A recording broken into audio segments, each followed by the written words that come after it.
Millionaire sees Black Waitress dance with his disabled son. What he does next shocks everyone. Subscribe and tell us where you're watching us from today. The restaurant at the top floor of the Bellevue Plaza was quiet and nice. There were no big, shiny lights, no loud music, and no bright colors. Instead, soft jazz music played gently, and warm yellow lamps shone softly on dark wooden walls and velvet curtains. Every Friday night, like a clock, one of the best booths near the far window was saved for the name Davo. This was a habit that everyone knew about. The boss of the restaurant, the workers, and the man who came there all the time never questioned it. Gareth Venn walked in with calm and quiet steps. He was used to people listening to him. His suit was very clean and fit him perfectly. His face looked serious, like his strong reputation. The only soft look he had was when he stopped at the door and waited for a boy behind him. Elias was 10 years old. He was thin with dark hair and sat in a motorized wheelchair that he used like part of himself. His body sat stiff and straight in the chair. His hands rested loosely on the chair's arms. Elias did not speak when he was with strangers. Gareth nodded shortly to the receptionist and then sat down at their table, and that Elias was pushed close to the table, but just far enough to see without bending his neck too much. They almost never talked during these dinners. Gareth did it because he was a good father and wanted to keep memories with his son. These dinners started a little after Elias's mother, Camille, died 3 years ago. Camille was warm and full of light. She loved places like this restaurant, with soft lights, string music, and a faint smell of vanilla in the air. Gareth brought Elias here not to remember Camille, but to respect the kind of place she loved. It was the only way he knew. The waitress who served table 7 was named Lyra. She moved with quiet grace, balancing her tray with one hand and holding her order pad in the other. Her uniform was neat, but the bottom looked a little worn. Her black shoes were soft and made almost no sound on the floor. Her skin was deep brown and glowing. Her eyes looked kind and smart. She knew how to be there without disturbing the calm and quiet feeling of the restaurant. She greeted Gareth politely and took his order quickly. Then she turned to Elias and asked gently, "And for you, sir?" She tilted her head to be closer to him. But Elias did not answer. He never talked to strangers. Gareth cleared his throat and told her the usual. Lyra nodded, wrote it down, and left. She had seen boys like Elias before, children who watch more than they talk. They live quiet lives behind their eyes. But something about Elias felt different. Not sadness or pity, but a feeling like she understood a quiet silence. During the next hour, Lyra came by their table many times. She poured wine, cleared plates, and brought dessert, all with the same quiet and calm. But she noticed something special. Every time she walked by, Elias's eyes looked at her feet, not her face or the food. She started to move differently, softly changing how she walked. A little pause here, a gentle turn there. Elias's fingers twitched slightly every time she moved. It was like he was trying to copy a quiet memory. On her last trip to the table, when she brought the bill, Lyra did something small and kind. She took a pen from her apron and doodled a simple drawing on a clean napkin. It was just a stick figure in a wheelchair, with swirly stars around it. Underneath, she wrote in soft letters, "You move more than you think." She folded the napkin carefully and put it next to Elias's plate without saying a word.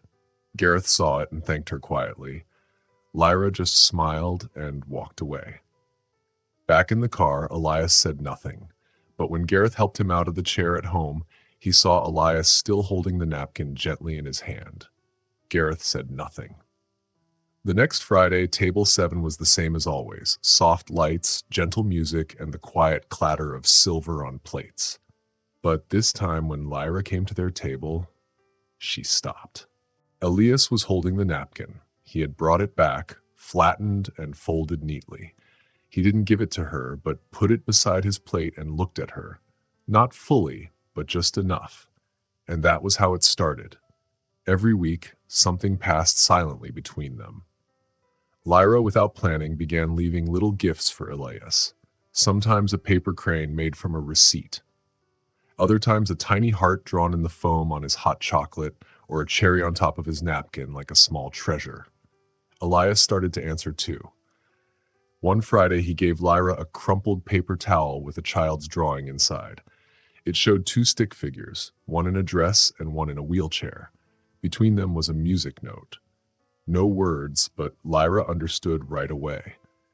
Lyra never asked questions. She knew people share what they can when they are ready. At home, Lyra had her own quiet world. Her mother's mind was slowly forgetting things. Her daughter Ava was only 6 and too young to understand why the electricity sometimes went off or why Mama cried alone in the shower. The tips Lyra made from waitressing barely paid the bills. But at table 7 with Elias, she found something she thought she had lost, a reason to move and feel alive again. Lyra hadn't danced in years, not since before Ava was born, before her knee got hurt, before she lost her chance at a music scholarship in New Orleans, before a man left her with more pain than love. With Elias, there was no music or dance, but there was a feeling again, a pulse. One night, when the jazz band played Fly Me to the Moon, Lyra gave in to a small urge. She stepped lightly, turned on the ball of her foot, flicked her arm gently, not for show, just a small move. She didn't look at Elias, but from the corner of her eye she saw his hand move. He lifted one finger and drew a circle in the air, a quiet, clear sign. Gareth saw this and frowned. He looked at Lyra and then at Elias. He said nothing. But for the first time in a long time, he wondered if the silence between him and his son was not protection, but a kind of prison. Lyra did not know why she felt connected to Elias. It was not pity or a wish to save him. It was like dancers who can feel each other's steps and wait. Elias pulled her towards stillness, and she gave him motion in return. It was not a dance yet, but something had started. By the end of the month, the boss told Lyra she would always serve table 7. It wasn't a special request, just a feeling. Lyra began to look forward to Fridays, not because of money or the food, but because at table 7, a boy who hadn't spoken in 3 years was starting to move again. Somewhere in that quiet, she felt hope too. Friday came again. The Bellevue Plaza buzzed with soft talks, quiet laughter, and gentle jazz flowing like silk. Outside, the city didn't know what was happening at table 7. Inside, Elias Devo held something in his lap. It wasn't a toy or a napkin to wipe his mouth. It was folded carefully with sharp creases like ribs. Lyra noticed right away. Her eyes caught the way Elias's small fingers tapped the paper's edge. Not nervous, but waiting. Gareth sat across, flipping his phone and looking at stock news and emails. He did not see the paper or Elias's nervous shoulders. To Gareth, it was just another Friday night to get through. He nodded to Lyra and said in his quiet voice, the usual, looking at Elias for a moment, "And I'll have the filet mignon, rare, thank you." Lyra smiled and turned to Elias. She lowered her voice just a bit, not in pity, but to be kind. "And for you, sir?" Elias did not say a word, but his eyes lifted from his lap. For the first time, he did not look away. He met her gaze briefly, then carefully dropped the folded paper onto the table. Lyra hesitated, then reached out slowly, like taking a gift from a shy bird. She opened the paper and saw a pencil drawing.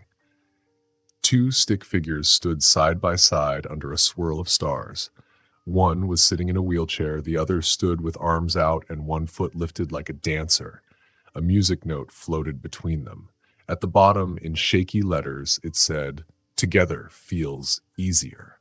Lyra blinked. The drawing was not perfect. Faces were just dots and sizes were wrong, but it said everything.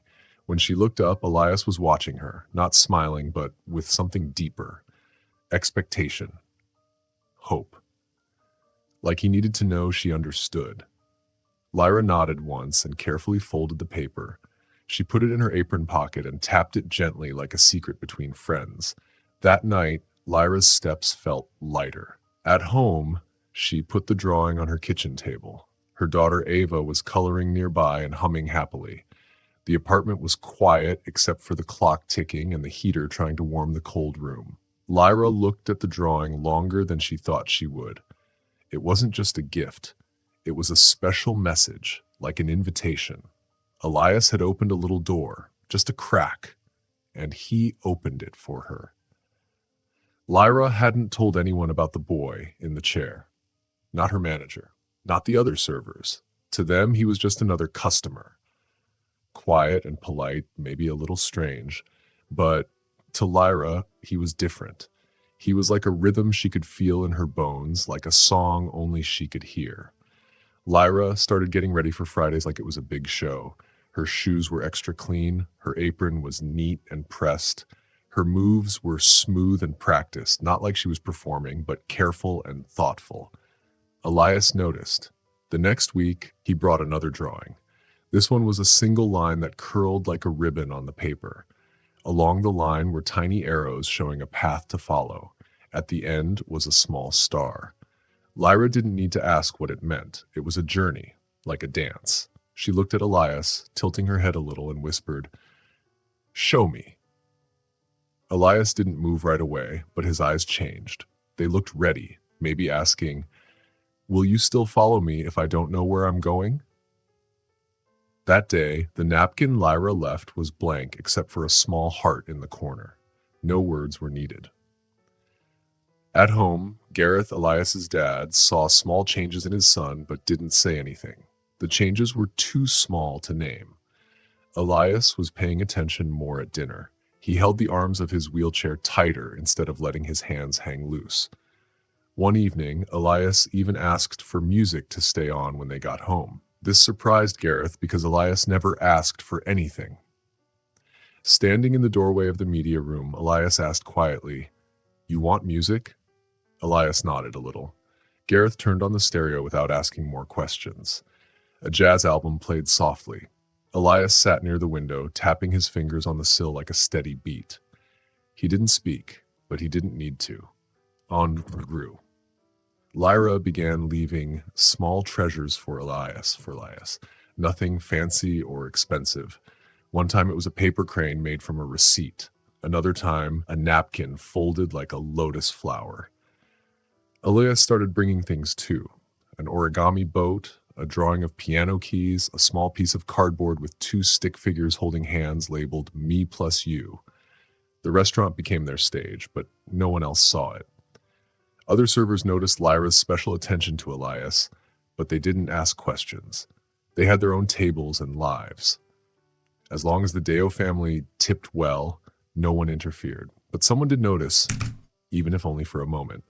One evening, Gareth saw Lyra moving by their table with a rhythm, a turn of her shoulder, a sweep of her hand. He frowned as he watched Elias's eyes follow her like she had gravity. "She's spirited," Gareth said quietly to himself. Elias made a small sound, not a laugh, not a word, but something. Gareth shook his head. Maybe he was tired or imagining things. What Gareth didn't know was that Elias had started to speak in other places. To his nurse, he whispered, "Lyra." To his therapist, he asked once, "Dance?" And at night, in the dark, he sometimes hummed along to the songs Lyra shared with her body. Lyra never asked about Elias's sickness or why he was in a wheelchair. It didn't matter to her. What mattered was that he moved. One afternoon, after her shift, Lyra stayed by table 7 long after Gareth and Elias had left. She wiped the table slowly, like cleaning a mirror. In her apron pocket, the drawings rested softly against her chest. She thought about how Elias's eyes had lit up that evening. Not like a child on Christmas, but quietly with something deeper, recognition. It was like, for the first time in a long time, someone had really seen him and decided to stay. Later at home, Lyra's daughter Ava ran up to her as she unlocked their door. Mama, guess what I drew?" Lyra smiled and crouched down. "What, baby?" "A ballerina like you. She has a dress and she's spinning." Lyra kissed Ava's forehead. "You remembered," Ava said seriously. "I remember everything, even your dancing shoes." "You should dance again," Ava said. Lyra thought about those words later that night. The apartment was dark. Ava was asleep, curled next to her. She had forgotten what it felt like to move without pain. Not just the pain in her body, but the pain in her heart from lost dreams and hopes put away. Now, in the quiet, she wondered, if a boy who could barely walk had the courage to start again, what was stopping her? The next Friday, Lyra brought something new. Not a drawing, not a napkin, just herself. When Elias looked at her, she moved her wrist gently once, then twice, like a secret sign. Elias smiled for the first time. No one else noticed, but something had changed. It started like all things do, with a drawing, a simple pencil sketch on a folded paper, but what it showed was more than a picture. It was a bridge, and they had begun to cross it. Now it was a quiet ritual, not spoken or talked about. Each Friday night came with a soft hope, not just from Lyra or Elias, but from the space around them. Table 7 held a quiet story no one else knew. The staff stopped moving servers around that table. Even the manager didn't pretend it was an accident that Lyra always served the Dio family. Elias was different now, in small ways. His eyes looked up more often. He didn't sit slumped and quiet anymore. He had a strange alertness, like heat rising on a road. At school, his helpers noticed. His therapist wrote down that his posture was better. His nurse whispered happily when she saw the small smile on his face when music played. At home, Gareth began to feel something he couldn't name. Lyra saw it the moment she came to the table that Friday night. Elias's hand tapped lightly on his tray. His shoulders were not as sunk under the weight of silence. There was something alive in him, like a breath held for a long time, finally let out. Lyra greeted them like always, warm and friendly. Gareth nodded just a little. Lyra turned to Elias and lowered her voice, speaking just to him. "And for you?" she asked softly. Elias didn't answer right away. Then slowly, he turned his head and looked at her, not just with his eyes, but with all the feeling of a child who had decided to be part of the world again. His lips moved a little, his throat moved. "Music," he said. The word was a soft whisper, a tiny sound barely breathed. But it stayed in the air like sweet incense, special and holy. Lyra froze, her eyes wide, not surprised but full of wonder. She knelt down beside him so she was level with him, like she always did. "Music," she said softly again, afraid to break the moment. Elias nodded. It was the first time she heard his voice. Gareth looked up from his phone, surprised by the sound. He narrowed his eyes and asked, "Did he speak?" Lyra didn't say anything right away. She just smiled and stood up. "I'll ask the band to play something he likes," she said. She didn't explain or praise him. She didn't want to draw attention. She simply moved, and Elias's eyes followed her like always. But now, there was something new there. Trust. When she came back with a fresh lemonade and a soft sway in her step, the music had changed. A mellow piano played, its notes falling like warm rain. The bass gave a soft, steady beat. Elias listened. Then his hand moved. Not a spasm or a twitch, but in rhythm. He tapped once, twice, then paused, then tapped again. Lyra stepped closer, matching the beat with her own steps. She let her body loosen, letting the music move her hips and shoulders with the grace she once had. It wasn't a show.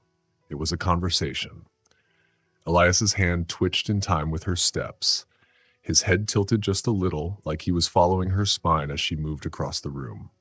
The other guests didn't notice. They were busy with their own plates and glasses and conversations. But for Lyra and Elias, the world shrank to the size of the shiny floor and the space between a woman's steps and a boy's quiet beat. When she brought the check, Elias surprised her again. "Thank you," he said. Two small words, clear and crisp. They hit Lyra like thunder. This time, Gareth heard it too. He looked up, startled, his brow furrowed as he leaned forward, watching his son like he was seeing someone new. He didn't say anything. He just watched. On the way home, Gareth drove quietly. The car was still except for the engine and the sounds outside. Elias sat next to him, fingers still tapping on his leg like he was keeping a secret beat only he could hear. At a red light, Gareth turned toward Elias. The boy stared out the window, but his eyes were not empty. They moved, watching the lights and shadows and shapes of passing cars. "You spoke tonight," Gareth said. Elias didn't answer. Gareth's grip on the steering wheel got tight. "You said music, and thank you. That's the first time you spoke in public since—" He stopped. "Since Camille died." The words hung in the car between them. Elias turned a little, but said nothing more. Gareth wanted to ask more, but he didn't know how, so he stayed quiet. At home, in the quiet of his study, Gareth sat with a glass of scotch he didn't want. He kept thinking about his son's soft voice and the way Elias's eyes followed Lyra's steps. Not just looked, but followed. He knew her name now. He hadn't cared before, but now it felt important. That woman had done in weeks what no doctor or therapist had done in 3 years. She had made his son want to speak again. The next Friday, Lyra came with something in her hand. A folded paper napkin with a new drawing. It was more detailed. A path made of music notes that wound like a river between 2 cliffs. In the middle were 2 stick figures with arms raised like dancers reaching for the sky. One of them wore a crown of stars. She placed the napkin next to Elias's plate without saying a word. When Elias saw it, he smiled. Not a big smile, just a small one. Then as the music started again, he did something that made Lyra's heart stop. He lifted his hand, palm up, fingers open. It was not asking or telling, just saying, "Come." Lyra stood still. For a moment, she felt the world change. She was not just a server in a restaurant. She was something more. She was someone helping another person wake up inside. She didn't take his hand yet, not in front of everyone, but she nodded. Then she lifted her hand too, palm open, and held it near her chest. Their hands hung in the air like 2 questions waiting for answers. The music played softly around them. People kept eating, talking, and laughing, but Lyra and Elias were in their own quiet world. It was a moment full of silence and soft breaths and slow movements. Later that night, Elias surprised everyone. His nurse heard him humming quietly while brushing his teeth. At school, when someone asked if he needed help with his worksheet, he said, "No." At dinner on Wednesday, he asked his dad in a tiny voice, "What's for dessert?" Gareth dropped his fork. He didn't say anything about it the next day. He was afraid to talk about it, worried it might stop being real. But on Friday, when Gareth walked into the restaurant with Elias, he stopped for a moment at the door. Not to show off, but because he wondered if he was about to see something very special. Lyra met them at the table, acting like she always did. Elias whispered, "Hi," without being told. Lyra didn't cry or gasp. She smiled and said, "Hi." Later that night, after Lyra finished work and the last guest left into the cold night, she leaned on the counter and looked at the empty table. He was coming back to life, not because she saved him, but because she saw him. In that quiet, Elias started to speak. By early March, the snow on the city sidewalks had melted into dirty, wet slush. Spring was trying to come, but it was still shy. You could see it in the little flowers near the restaurant door and in the music the band played. They changed from slow winter songs to happier, swing songs. One Friday, Elias came to the restaurant earlier than usual. It was his idea, quiet but firm. For the first time in months, he used his voice. In the car, he said, "Early." Gareth was surprised but didn't argue. He changed their plans without saying much, though his hands on the steering wheel were tight. He didn't really understand what was happening. He just knew something had changed. Lyra saw they were early as soon as they walked in. She was putting down fresh menus when she saw them come. Elias sat up straighter than she had ever seen and looked around with calm eyes, not nervous but ready. She smiled as she went to their table. "You're early today," she said. Elias answered slowly, "Want music." Gareth opened his mouth to say something but didn't. He just looked from Elias to Lyra and stayed quiet. The jazz band wasn't on stage yet, but soft music played from hidden speakers. The sound was calm and gentle like raindrops. Elias tapped his finger on the arm of his chair. 1, 2, 3. Pause. 1, 2, pause.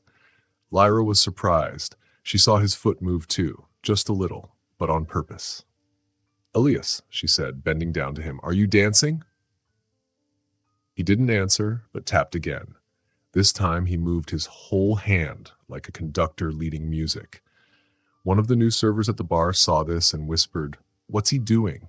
Lyra didn't answer. Elias was doing something amazing. He was moving to the music with purpose. He wasn't just keeping time, he was leading it. When the band started playing a happy swing song, Elias leaned forward a little. His hand lifted, a small sign she knew. It was a sign dancers used to say, follow me. Lyra moved fast. Her work was forgotten. The noise of the restaurant faded away. All she saw was the rhythm Elias showed her. She took 2 small steps on the floor, just enough to feel the beat. When she turned on her foot, Elias tapped in time. 1, 2, 3, pause. 1, 2.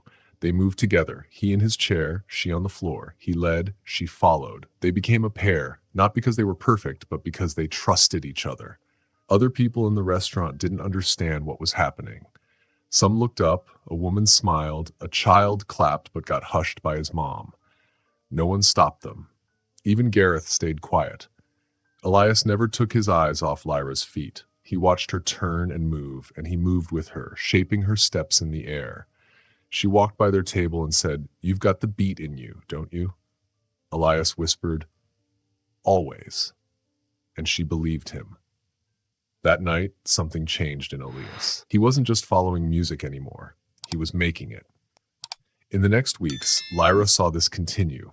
Every Friday, Elias brought new drawings. The old quiet stick figures were gone. Now the drawings showed movement, arrows, and music notes. One showed feet. She thought maybe her feet with waves drawn around them. Another showed wheels behind footprints. Which one are you? She asked one day, holding up a picture. Elias tapped both drawings, then pointed to a small heart in the corner. She knew it wasn't about who led or who followed. It was about dancing together. At school, Elias surprised his teachers. He tapped a rhythm during music class and said loud, too slow. When they told Gareth, he was quiet on the phone and just said, thank you. At home, Gareth played old jazz records late at night. He thought of his wife Camille, who loved music. She liked jazz, flamenco, and West African drumming, any music with a heartbeat. He thought of her not because she died, but because she lived with joy and loud music. And now their son, who used to be so quiet, was full of rhythm. One night, Gareth did something he hadn't done in years. After dinner, he took Elias outside with a small speaker. He played the same trio music they heard at the restaurant, piano and drums. Gareth said, I don't know how to dance, kiddo, but if you want to teach me, I'm ready. Elias didn't say anything but tapped. 1, 2, 3, pause. Gareth, clumsy and slow, tried to follow. The next Friday at the restaurant, something even more special happened. Lyra came to table 7 with a pitcher of water. Elias didn't wait for her to say anything. He looked at her and said, will you dance again? Lyra blinked, surprised. What? Elias nodded. Dance like you used to. She hadn't told him, but maybe he saw how she moved in the music, the way she hid her grace.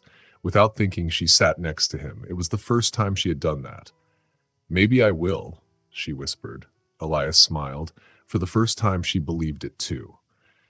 At home that night, Lyra found a box in the back of her closet. Inside were her old ballet shoes, worn and broken, but still good. Her leotard was faded. A notebook of dance steps from college was there too, with writing and smudges from years of forgetting. She stood in her small kitchen, waiting for Ava to fall asleep. Then she turned on a metronome on her phone and danced slowly. At first, her moves were stiff and tight, but after 5 steps, her body remembered. Far away in the city, Elias tapped without music, not knowing why. His hand moved to the rhythm of something bigger than himself. They were no longer 2 lives meeting by chance. They were partners. The boy who loved rhythm had finally found someone who could hear him. The sky over the city turned a cooler blue as April came. The sunlight was soft, shining over rooftops and slow traffic. The breeze smelled like wet stones and earth. Children came back to the sidewalks. Some wore jackets tied around their waists, others had shorts and scraped knees. Spring didn't shout with flowers, but showed up quietly with movement. At the Devo house, movement came back too, but not how Gareth had once thought. Elias didn't sit still after school anymore. He didn't watch TV or wait quietly for therapy. He asked for music by name. He drew pictures of shoes, spirals, dancers in motion, and he tapped on tables, chair arms, windows. His fingers became instruments. Rhythm was his new way to speak. Gareth watched, amazed and confused. It was like watching a movie in a language he didn't know. He could see something important was happening, but didn't understand what. One Thursday night, Gareth stayed outside Elias's room longer than usual. The door was open a little. He heard soft jazz music playing from a small speaker. Elias sat at his desk, back straight with his sketchbook open. He wasn't drawing. He was writing. Gareth gently opened the door wider and said softly, "Homework?" Elias didn't answer at first. Then he looked up and shook his head. "Letters," he said. Gareth walked into the room slowly. He didn't know what to think about the answer he had heard. He looked around carefully. The desk was very neat. The colored pencils were arranged nicely. The machines and screens that used to be there were gone. He stopped next to the boy, Elias. Elias did not look up at Gareth. Gareth felt something inside his chest. It was not anger, but a tight feeling grown-ups sometimes have. He did not expect it. He quickly swallowed it down. "What do you write?" Gareth asked. Elias waited for a moment. Then he whispered, "Things I can't say." Gareth stood there for a long time. He didn't know what to say next, so he left the room without asking anything more. The next day, Gareth came to the restaurant before Elias. This time, he was not rushing or busy on his phone. He walked in slowly and asked the host for table 7. He stood quietly, waiting. Lyra came from the back and saw him first. She noticed the tight feeling in his shoulders. Gareth did not look like he usually did. He looked open and not strong like before. "Mr. Venn," Lyra said politely. "Elias is not here yet." "I know," Gareth said quickly. "He will be here in 20 minutes. He wanted to get something from the bookstore." Lyra nodded and folded her hands in front of her apron.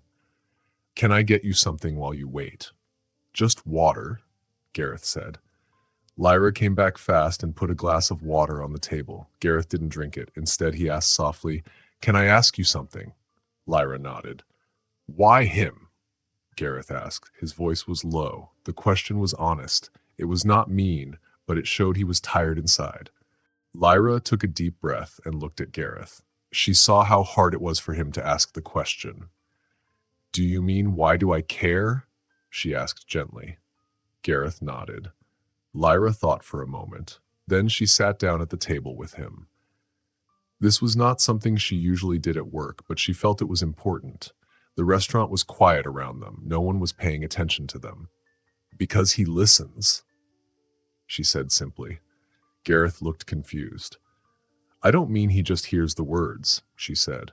"I mean he listens to what is not said. Elias hears the silence between the words, and that is very rare." Gareth leaned back and was surprised by how clear her answer was. He looked down and pressed his fingers on the table. "I thought I was helping him," he said. "For so many years I was protecting him and planning everything. But I think I was talking so much that I never saw I was filling the quiet with my voice and drowning him." Lyra said nothing. She let the quiet stay. For the first time in a long time, Gareth did not try to fill the silence. When Elias came in, he had his sketchbook on his lap. He stopped when he saw his father sitting with Lyra. His eyes looked between them, not sure what to do. Gareth stood up and pulled out a chair for Elias without saying anything. Then he sat down next to him and asked, "Did you bring something?" Elias nodded. "Can I see?" Gareth asked. It was the first time he had asked, not told. Elias looked at Lyra, then at his father. Slowly, he opened the sketchbook. Inside was a drawing that Gareth had never seen before. It was not just people or notes. It showed three figures, one sitting, one standing, and one in between. Their hands reached out to each other like bridges. At the top, Elias had written in his shaky handwriting, "This is the rhythm." Gareth stared at the drawing for a long time. He felt something soft in his chest. It was not pain or sadness. It was maybe regret and wonder.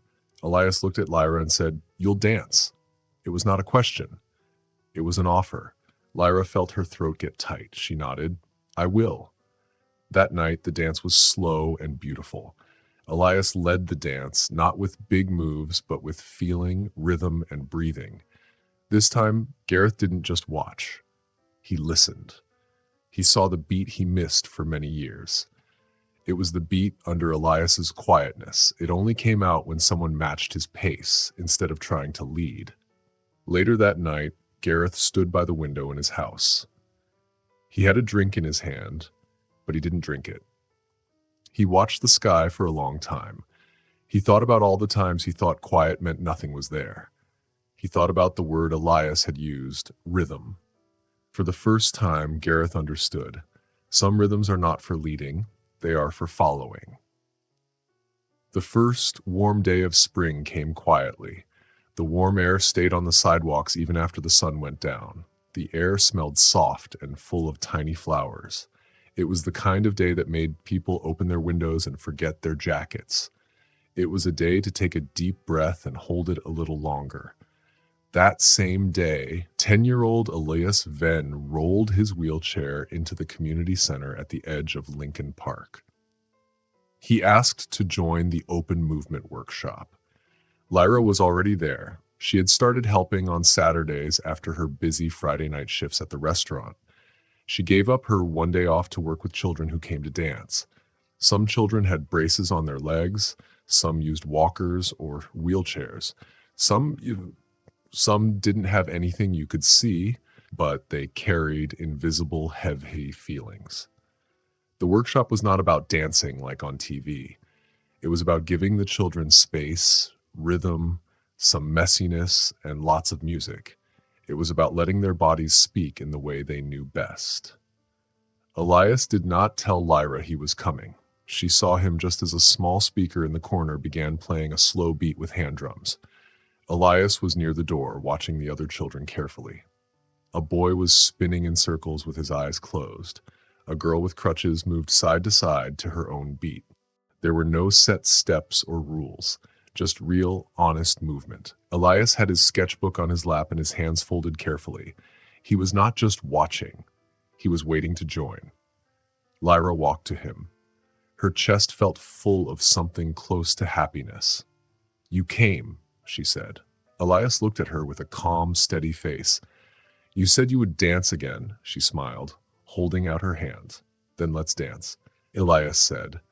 They did not go to the middle of the room. That was not the point. Elias rolled to the edge, near the line of mirrors on one wall. He started moving his hands to the beat, not tapping this time, but drawing in the air. He made shapes with his arms, making invisible lines and curves only his body could understand. Lyra matched him step for step. She moved her feet softly on the floor as if she was drawing his rhythm on the wood. Other children saw them. They didn't stop or stare.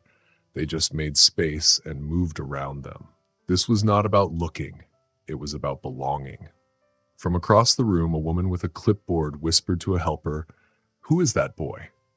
The helper looked up. "That's Elias, Lyra's friend." The woman kept watching. Her name was Celeste Rourke. She was the director of a group called the Regional Adaptive Arts Foundation. She came twice a year to watch. Usually she left early, but not today. For almost an hour, Elias and Lyra moved together. Elias in his chair, arms making big circles, his shoulders moving with the rhythm. Lyra glided around him like water, catching every pause and answering every move with one of her own. Their dance was not planned or rehearsed. It just happened. They were talking with their bodies. Then suddenly, Elias raised his voice over the music. "Can we show them?" he asked. Lyra stopped for a moment. "Show them what?" Elias looked down at his lap and then opened his sketchbook. Inside was a big picture she hadn't seen before. 8 pages taped together to make one long drawing. It was like a dance plan, but not a strict one. There were spirals, lines, dots, and arrows that curved around. In the middle was a symbol Lyra knew right away, 2 open palms drawn with charcoal. "This is ours," Elias said. Lyra nodded, feeling something rise in her throat. "Okay," she said. They did not ask anyone. They did not say they wanted attention. Lyra just nodded to the helper in the corner. The music got quieter and changed to something slower and softer, a cello with a deep drum. The room became very quiet. Elias rolled forward, not to the middle, but to a spot he seemed to have chosen long ago. Lyra followed him. They danced.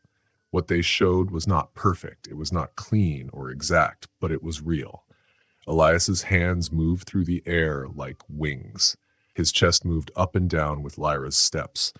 Lyra moved around him, letting his speed guide her. She did not follow the music, but the rhythm Elias made with every move. The other children and helpers watched quietly, amazed by the truth they saw. When they finished, no one clapped right away. Everyone was quiet, just breathing. Then one person clapped, and another, and more started clapping. But Lyra wasn't listening. She was looking at Elias. His cheeks were red, and his eyes were shining. "You led," she whispered. He smiled and said, "You followed." After that, a woman named Celeste Rourke came over. She said, "I want to talk to both of you about something important, something that moves people." That evening, Gareth was setting the table for dinner when Elias rolled into the room. Elias said, "I want to perform." Gareth blinked and asked, "Perform a duet with Lyra?" Elias nodded clearly. Gareth sat down at the table, almost like he was on stage. Elias said, "Yes, we have been practicing." At first, Gareth didn't know who Celeste Rourke was. Then Elias explained she runs a movement foundation. It was not a question, it was a statement. For a moment, Gareth didn't know what to say. The fork in his hand felt heavy. Then he asked carefully, "Do you want me to be there?" Elias hesitated, then nodded. "But I don't want you to manage it. Just watch." Gareth laughed, almost out of breath. "That I can do." The weeks that came after passed quickly. There were many rehearsals and fittings. Gareth could only watch from the side. He did not try to help or give ideas. He just stood at the back of the room while Elias and Lyra practiced their dance again and again. They didn't just move their bodies like in a dance. They told a story with their movement. It was like a rhythm, a bond. Lyra went back to dancing like it was home. Not for the spotlight or to be famous, but because she loved it. Her muscles woke up again. She found a balance between giving and listening. Elias didn't just grow taller or more sure of himself. He grew bigger inside. His voice was stronger and his eyes were brighter. He didn't seem like a boy with a problem anymore. He seemed like a boy with a purpose. The night of the big show came. The auditorium was full. Not too crowded, but full in a way that mattered. People leaned forward in their seats, waiting quietly. There were children from the center, neighbors, some donors, and in the middle of the 4th row, Gareth sat alone. His hands were tight in his lap. The lights went down and the music started. Elias rolled out on the stage. He wore black pants and a button-down shirt. His wheelchair was clean and shiny. Lyra followed, wearing soft shoes and a flowing tunic. She didn't hold his hand or help him. Elias started by himself. He moved with strength, not perfectly smooth, but with power and control. His arms moved like they were cutting through the air with grace. His body moved in strong, clear ways. Lyra moved with him. Her body rose and fell with the rhythm he made. They moved in silence, in music, and in breath. At the end, Elias lifted one hand toward Lyra. She took it. The audience was quiet. Then they started clapping softly. Gareth stood up, not because it was a habit or because he was proud. Something inside him grew and would not let him sit down. His son had become more than he ever dreamed, and it had started not with doctors or treatments, but with someone who dared to follow. That night, when they left the auditorium, Elias accepted quiet congratulations from friends and strangers. He turned to Lyra and said, "Next time, you lead." Lyra laughed, tears shining in her eyes. "Only if you promise to follow." It had been a whole year since that spring night that changed everything. A year of school weeks, performances in community centers and small theaters, interviews for local papers, and questions answered with calm. A year of doors opening that none of them expected. Not Lyra, not Gareth, and not even Elias himself. But it wasn't the clapping or invitations that mattered. It was how Elias had changed. Not just how he stood or how he spoke, but how he showed up in the world. He took up space now. He led and gave others a chance to lead too. He stopped trying to be small and invisible. He grew into something whole, something no one had words for, but everyone could see. Spring came again. The city felt warm. The sidewalks were warm under soft shoes. The smell of roasted chestnuts and street tacos was back at Bellevue Plaza. The trio of musicians played again, starting their sets before dinner time and playing late into the night. Elias, now 11, still liked to sit at table 7, close to the band, close to the quiet rhythm. Lyra was no longer just a waitress. That part ended months ago when Celeste's foundation gave her a full-time job helping schools with movement classes. Her new job paid better and gave her weekends off. It had its own problems with rules and money, but also moments that made her stop and remember why she said yes. Still, on Fridays, she came back to Bellevue. Not as a worker or a dancer, but as something else. Something Elias called family. Gareth now came to the restaurant before either of them. Always 10 minutes early, always with a reservation made under the name Davo. He didn't come with his phone or distracted by calls. He came to listen and learn how Elias's week had been, not from reports but from Elias himself. Elias spoke openly about what he loved, what bothered him, and what he wanted to try next. This Friday had been marked on the calendar for weeks. It was not a birthday or anniversary. It was the quiet anniversary. 1 year since the night Elias asked Lyra to dance and changed all their lives. 1 year since Gareth stopped speaking for his son and started listening. 1 year since Lyra stopped hiding her past and let movement be special again. Lyra came last. She wore a pale yellow blouse and soft blue pants. Her hair was tied in a loose bun. She didn't wear black anymore. She didn't try to disappear in the room. When she walked in, it was Gareth who helped her to table 7. He nodded hello and pulled out her chair.